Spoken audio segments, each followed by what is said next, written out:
Hey guys, what's up? You're listening to Sit Down with Stand-Ups. I'm Ari Azizian, and this week we got a really funny guest. Variety named him one of the top 10 comics to watch last year. He's been on Conan, Jimmy Fallon, and he has a brand new album out called Bad at the Good Times, which you can download on iTunes or order on Amazon. Really funny album. I urge you guys to get it. He's a great comic, one of my favorite comedians, Dan St. Germain. I hope you guys like the interview.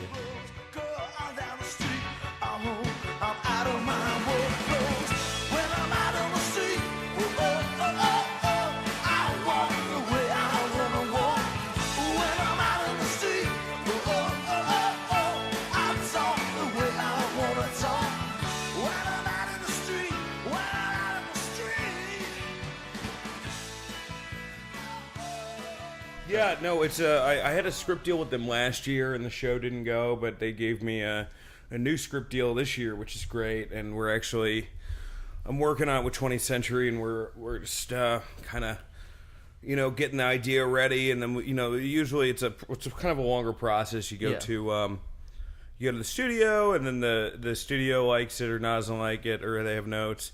And then you go to the network, and then hopefully the network likes it. They give you the green light to write the script. But they kind of gave me a script deal, so it's just a question of which idea, So you kind of sent them a few ideas? Well, no, you kind of go in with the army you want. Yeah.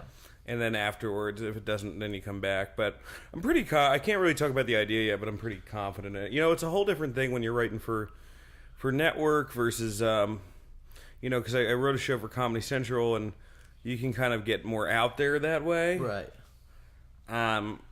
But you can't really do that as much with the network. Does it have a name yet, or no? Okay. Hopefully it'll be announced in the next month. Very cool. When would we be able to see it? Maybe next year. Yeah, I mean, if it's so hard to get a show in the air, right? That it has to go to pilot first. Out of the scripts written, only a small percentage go to pilot. And out of that, maybe an even smaller percentage go to series. So, I mean, it's pretty nuts how crazy the hoop jumping process is. But I'm hoping this one is the one that goes. Awesome. I love Insecurity too. The Thank you very much. Yeah. Was that one easier? Do you think, or was it? Kind of that the was same so process? hard because of it had nothing to do with the script writing process. That was very easy. That was so hard because of animation and having to deal. Right.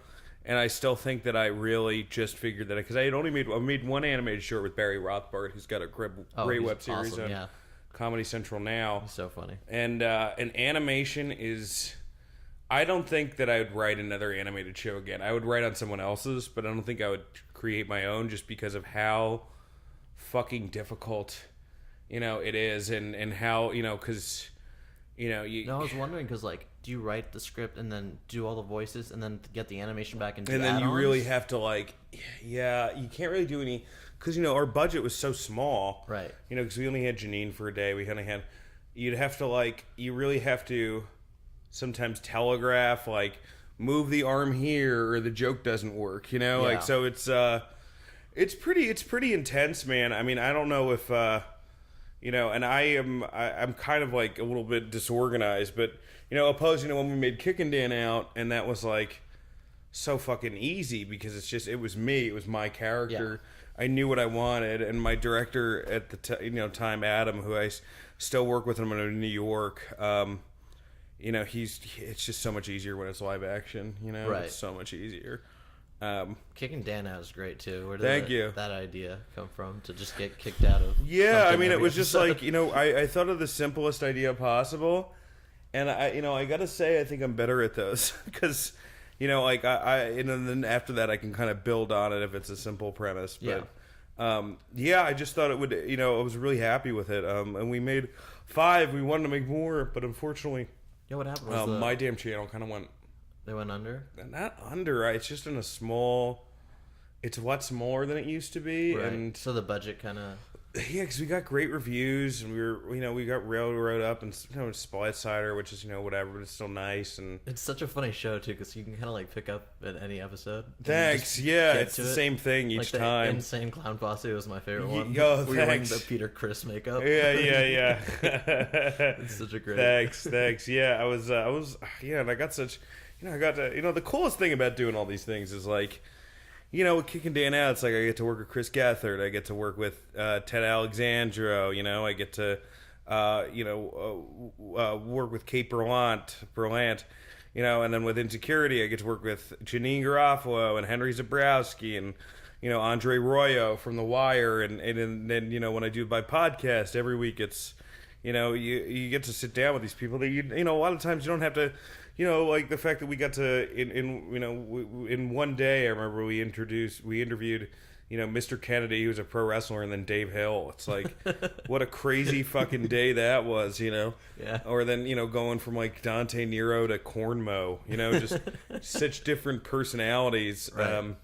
So, I always, it's kind of the best thing about doing any of this stuff is that, as a stand-up, you run around so much, and a lot of the time you're your own, entity. I was just, doing now, like, I'm on and especially in LA, I'm on the road so much, and just here, and then, the live dates coming up. I mean, it's like, that's why sometimes I'm loving, I'm doing some gigs next month, and I'm really trying to get my opener as a guy, because sometimes you're on the road and you're like, especially if you don't drink like me, I'm just kind of like, what the fuck am I? Right. You can only do so much work. I mean, really, you can only do a couple hours of real creative work a day before your head just is like, you're just spent, and at that point you're, you can do stand up because it's stuff you've already written, but yeah, so. What's it like on the road? Like, I love it, man. It really depends on the thing.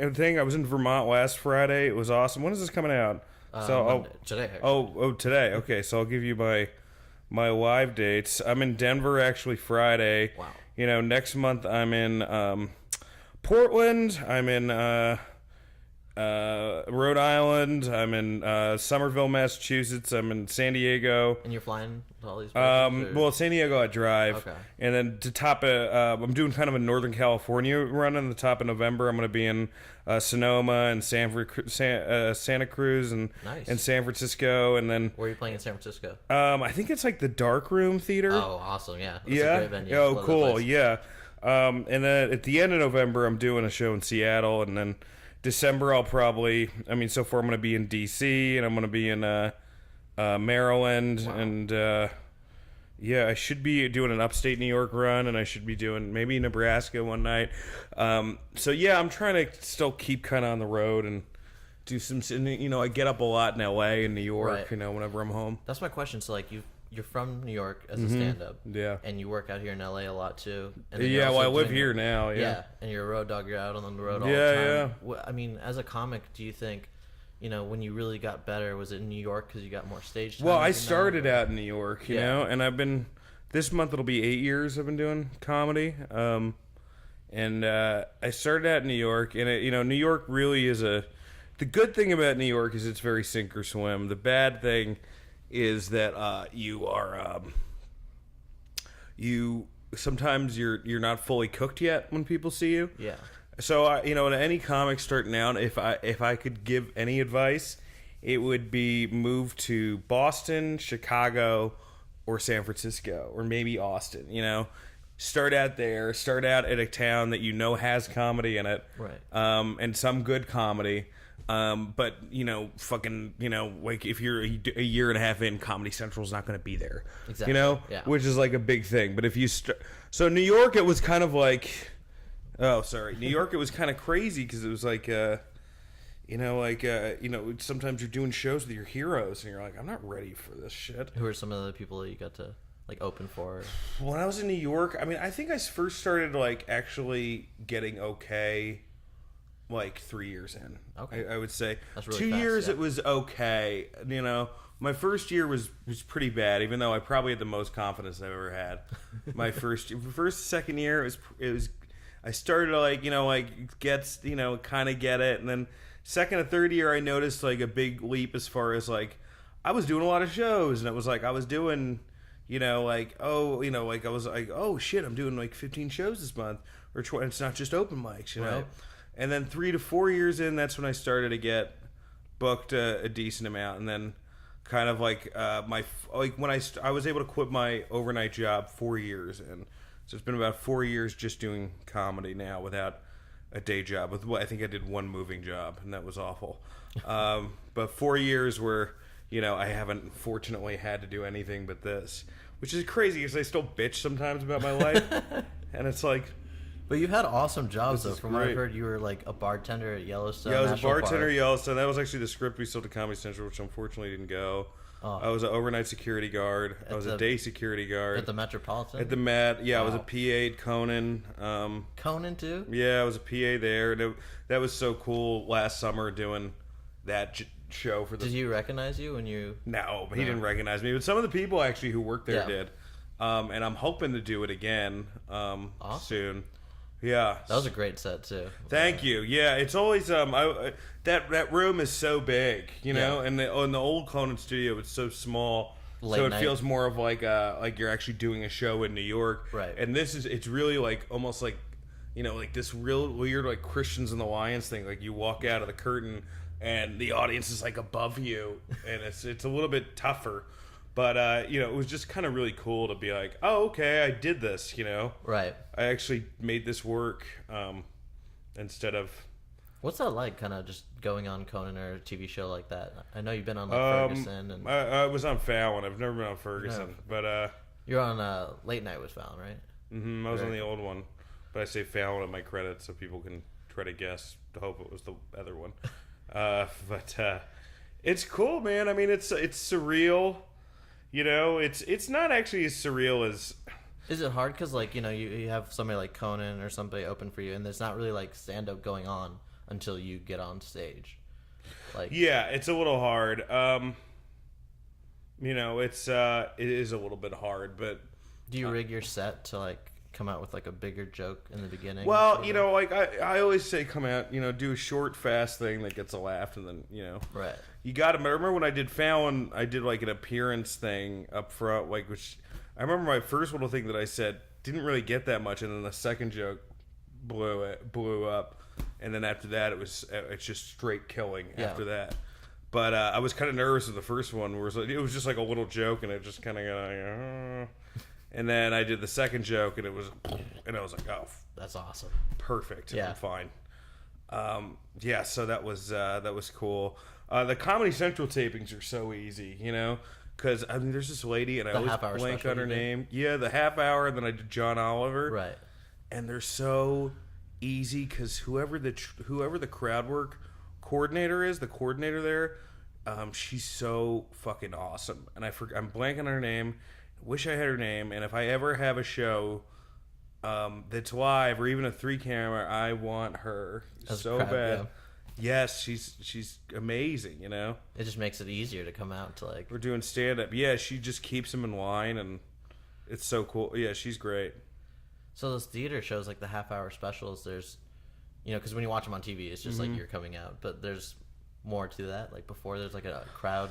Well, Baron Vaughn, I remember, was doing warm up for us, and then Oh, he did cool. his night the next one. But it was me and Jared for that show, Jared Logan, Okay. who's really funny. Baron Vaughn actually walked by when I was interviewing Barry Rothbart. Oh, he in did? the back of a cafe. He was just like, walked by on the "Hello!" street. He did that shit. He's so funny. Me and Jared.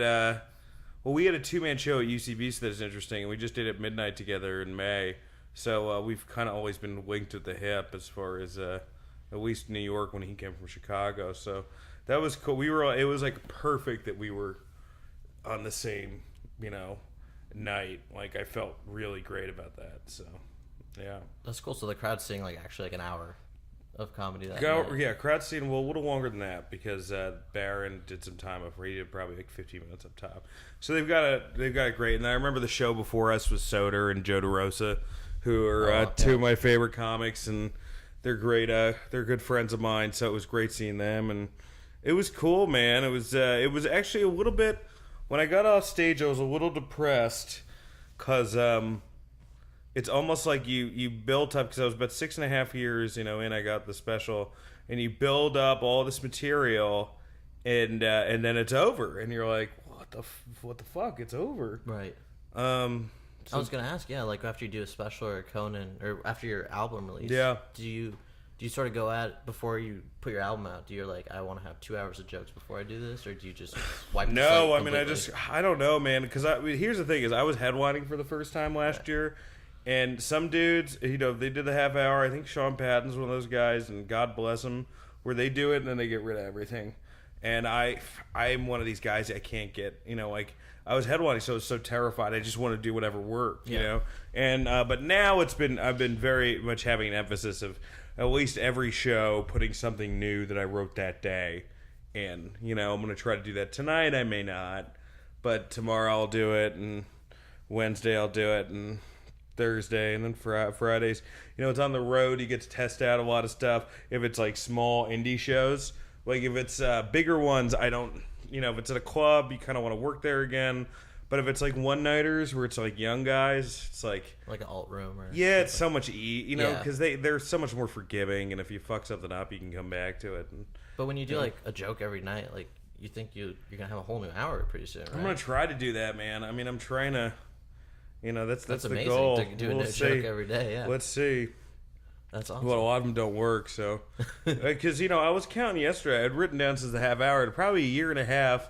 I'd still say I maybe have like a new 25 that really works. Like it's a little harder for me to build stuff up, When you write a joke and you go test it on an audience and like you think it's really funny, but maybe Yeah. that night the crowd wasn't that Yeah. good, or you don't get the reaction you expected, do you throw it away immediately, or do you kind of try I it out think one Joan or two Rivers had times? that thing where it's third time and then it's dead. Okay. But there is a caveat to that where if it's a bigger idea, Right. then maybe like you give it a little bit more leeway. Right, you maybe can't do a big Yeah. idea in a 3-minute, 5-minute set. Or Yeah, something for like sure. That.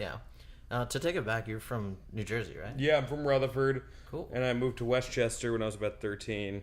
So I grew up in Rutherford, I guess. Well, I was raised in Rutherford, and I guess I grew up in Westchester, but kind of a middle. There's a bit of a gray area there. Yeah. And your parents, I know, I heard you talk about your father on the Artie Lang show. And you said That's right. your dad Yeah. was a writer Fuck, for I really The love that Cosby show, man. It sucks that that's gone. Yeah, I know. Artie Lang is so He's funny. so great, that guy. Yeah, he was a writer on the Cosby Show. That's awesome. And Yeah. he wrote like a lot of episodes for. Yeah, he wrote like I think he wrote for a full season. He wrote for Suzanne Plachette before that. And Wow, that's amazing. So Yeah. the writing kind of just is in your background. Yeah, I mean it's Because I consider you like a really good writer. When I hear your stand up, thank you very there's much. a lot of like literary things that I feel like Patton Oswalt or somebody like that would do. Yeah, he's a guy I definitely look up to, and I if there's anyone who, I probably I have learned more than that guy to the point of like I'll write a joke and I'll be like, oh, this is just like a fucking B movie version of a Patton Oswalt bit. So I gotta get rid of it. Or were you like an English literature student in college? No, or... I did. I was like theater and international relations. Okay. But I used to in high school. I won the Young Playwrights Festival thing, the Stephen Sondheim thing, and Wow. And then when I was in college, I really wanted to be a serious playwright, and I really couldn't grasp the structure. Again, in high school, I was like, I wanted to write these. In high school, I would write simple stuff, and I was good at writing the simple stuff. And then in high school, I tried to, be like Pinter or Albee, and I just don't think that I've ever been able to. I think I've got to start small and build bigger, Right. I mean, so you've been writing since you were like a young teenager. Yeah, I guess like 14, 15. Wow. No, and just 16. like full scripts. And... Really 16. 16 I started writing plays, yeah. Wow. And I'm And I've heard you 30 now. talk like to sort of do comedy or like scripted comedy on television or something like that. You really have to know how to write. Yeah, and Which a lot I of still comics think I'm don't know. figuring it out. There's like some stuff I look back and I was reading old scripts recently because I was thinking about unearthing a new idea. But I definitely think my Fox script from last year was better than my Comedy Central script, and hopefully the new one that I'm writing now is going to be better than that one. So I do think that you get better Right. stand up.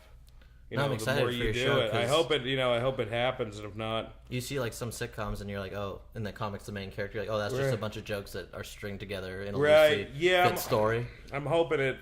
I'm hoping it happens. So, but we'll see. It's very difficult, especially in this climate. But the good thing is that there's so many different channels now, and like they're, like now you can almost like the road career now, instead of just getting on Carson, like there's people like, hey, I've got a show on, like there's people with shows on, I have a show on TBS now, and it's like, it's not like, it's not Seinfeld as far as how big of a reach it has, Right. but at least, these people, it's like now you have a show on a network, so yeah, I guess. But like, to just go back a 2nd, like, how do you even like sort of just start writing like at a 16-year-old, like just writing full scripts? Does that like have to do a lot with what your dad was doing, or were you reading a lot? I mean, how do you just start doing something like that? As far as what? I mean, it's just strange, like, at 16, I'm thinking to myself in high school, and I'm not writing scripts at all. Well, I always wanted to do. I was into theater, and I always was kind of insecure about just being an actor, and I still am.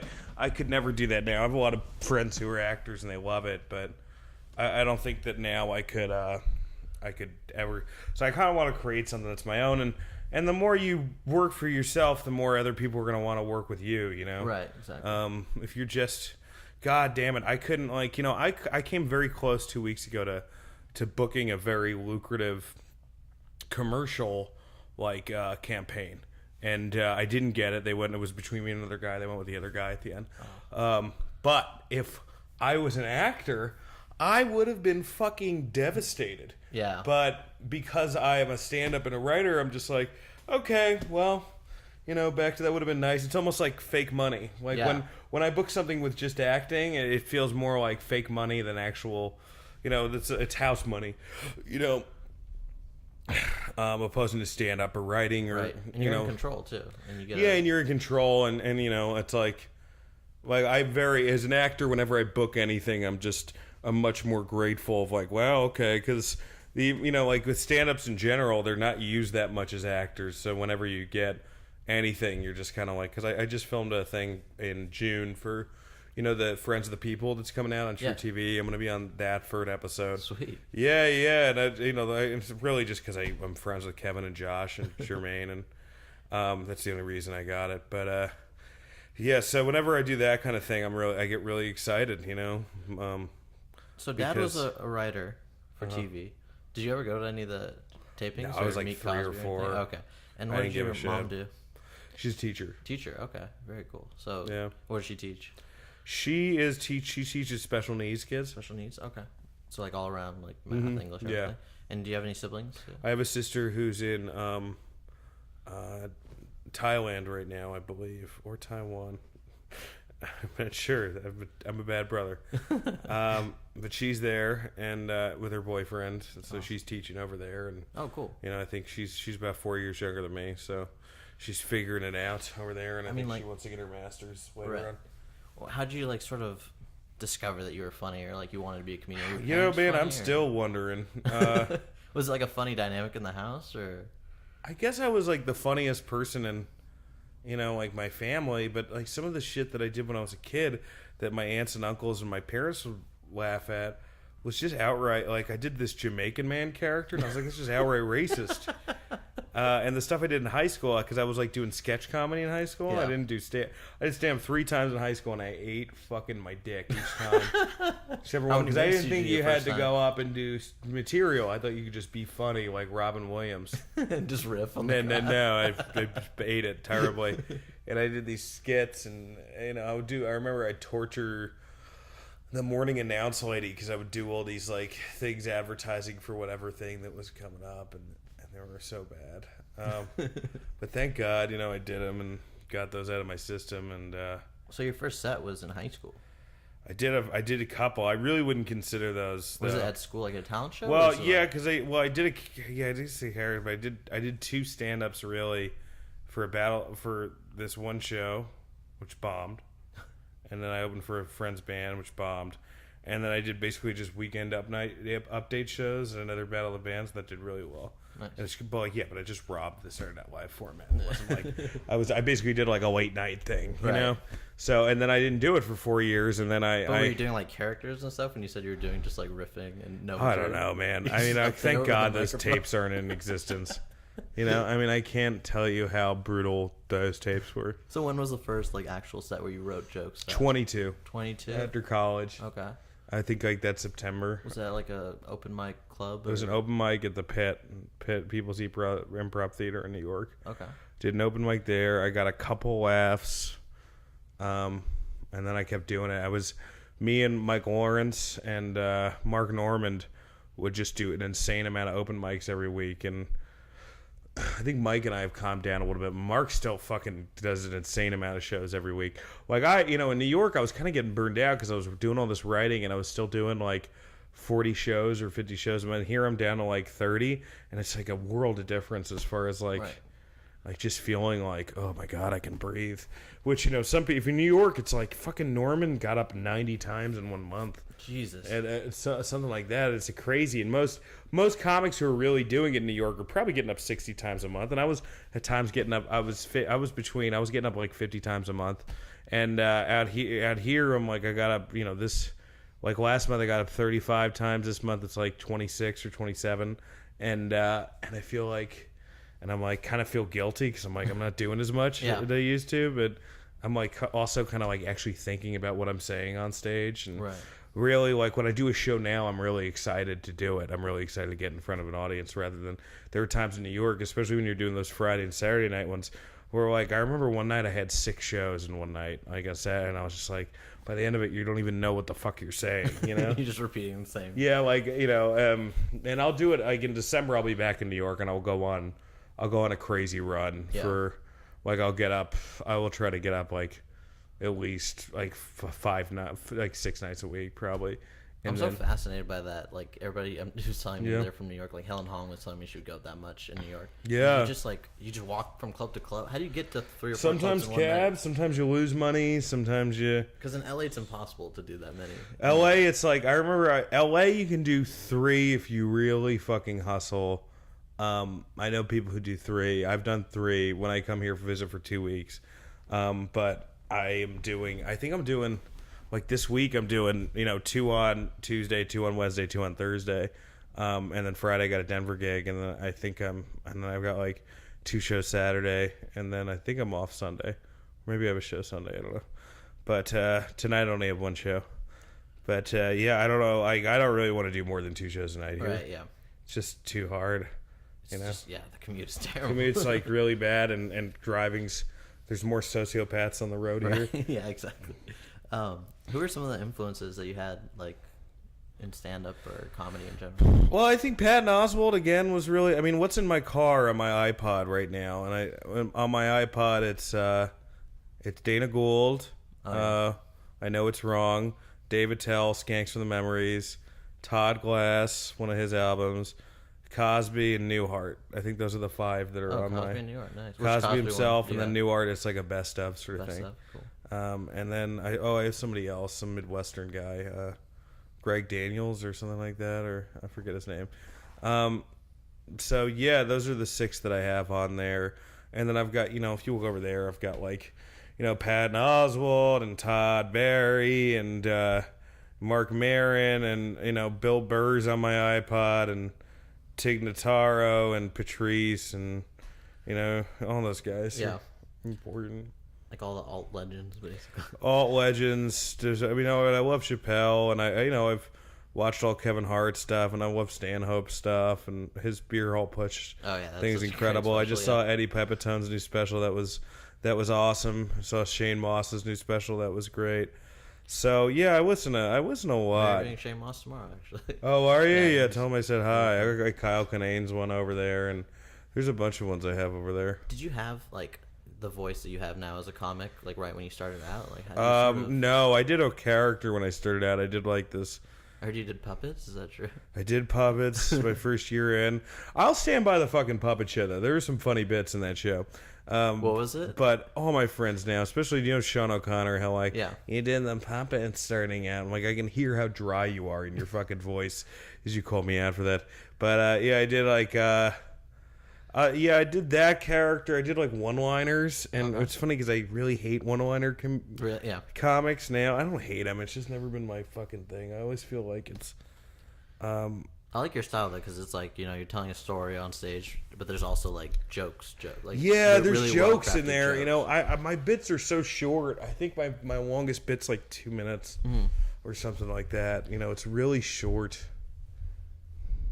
So I'm trying to build that up, but even then, like, I'm writing new bits that are a little bit too short. But I got one I'm trying to work out for tonight of like, because I think the apocalypse is going to happen soon, and like our generation is such arrested development that our kids are going to be tougher than we are. So we're going to be the first generation where the kids bully the parents.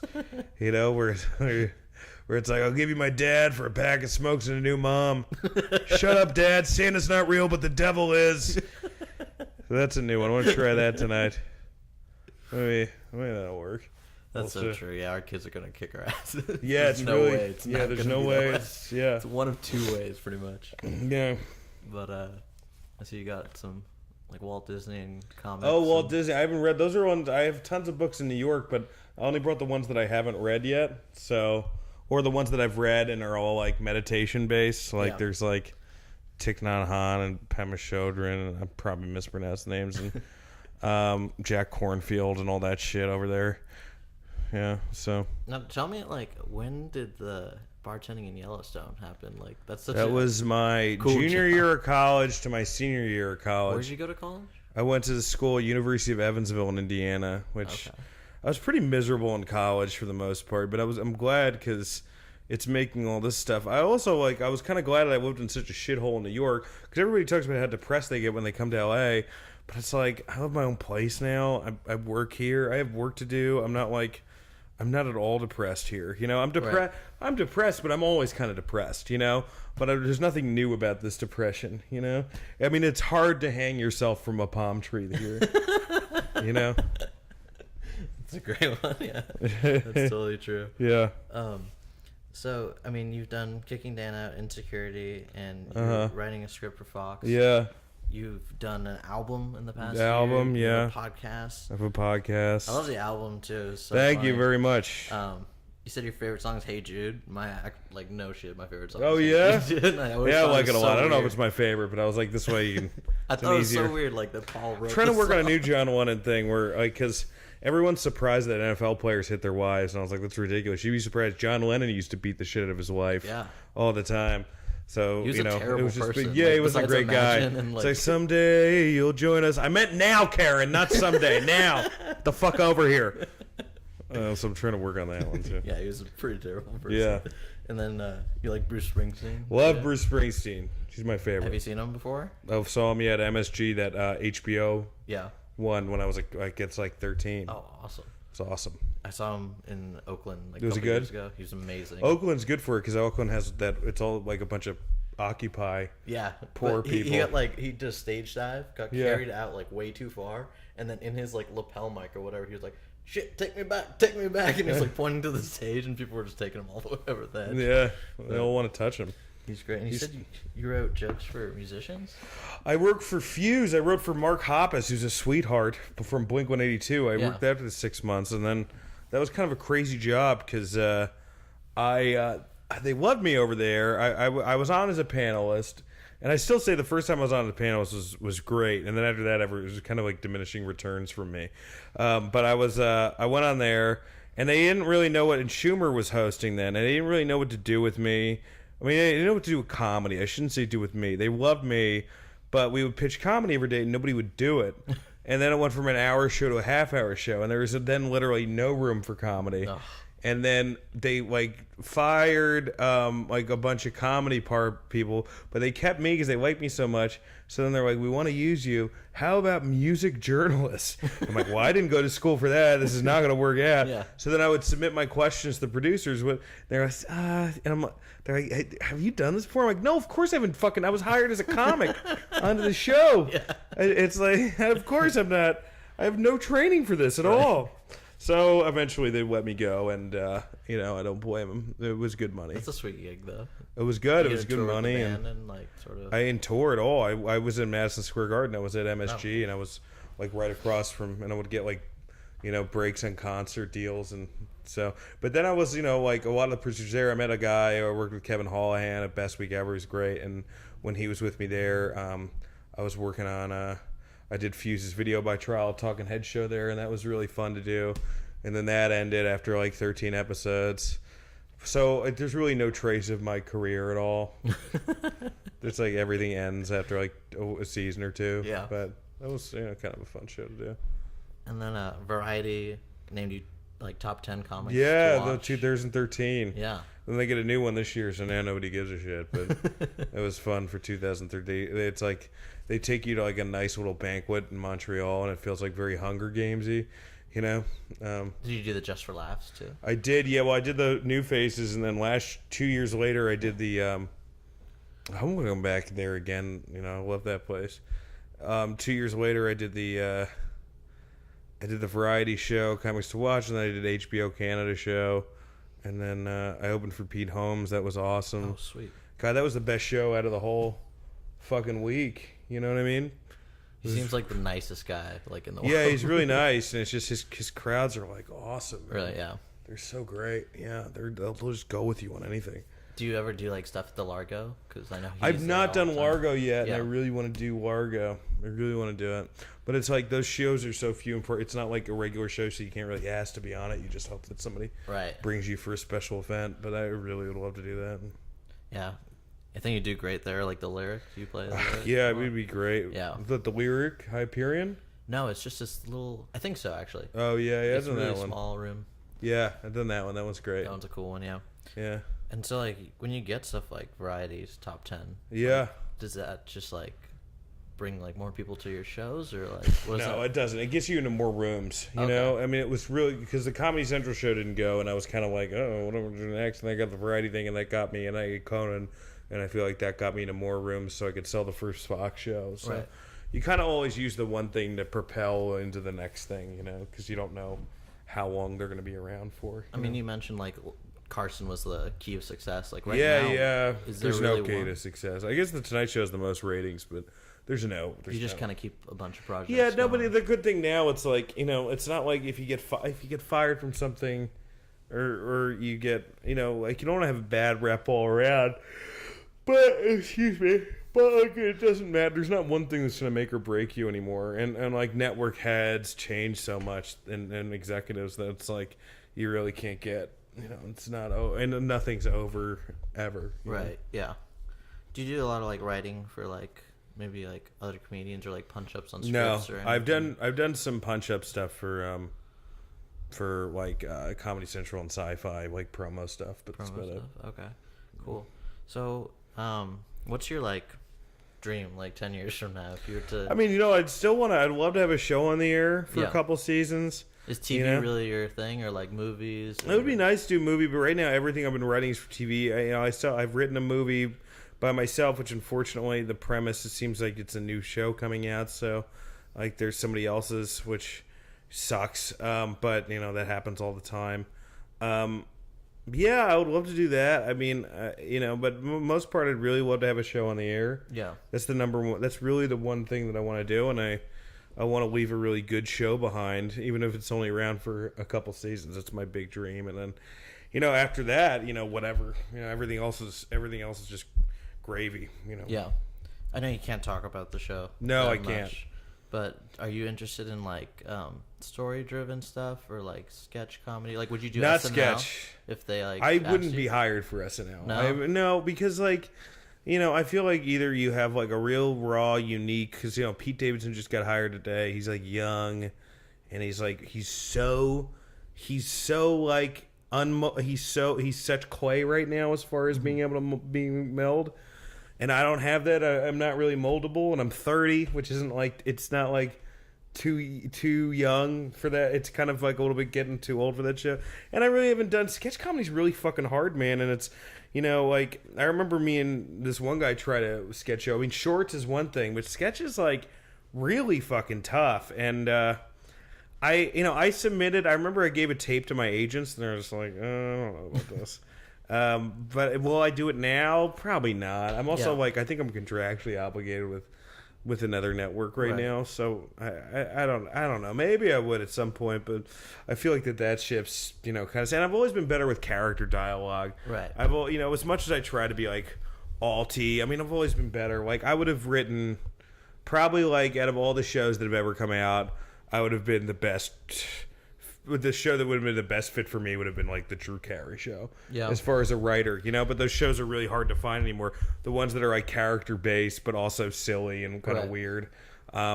Like now it's like the network shows are so like, I'm not going to mention names. There's so many that like literally the jokes are interchangeable between each character. Right, yeah. Opposing and then the cable ones are so premisey and so dark that it's hard to find like a real middle ground show. Right, yeah. you know?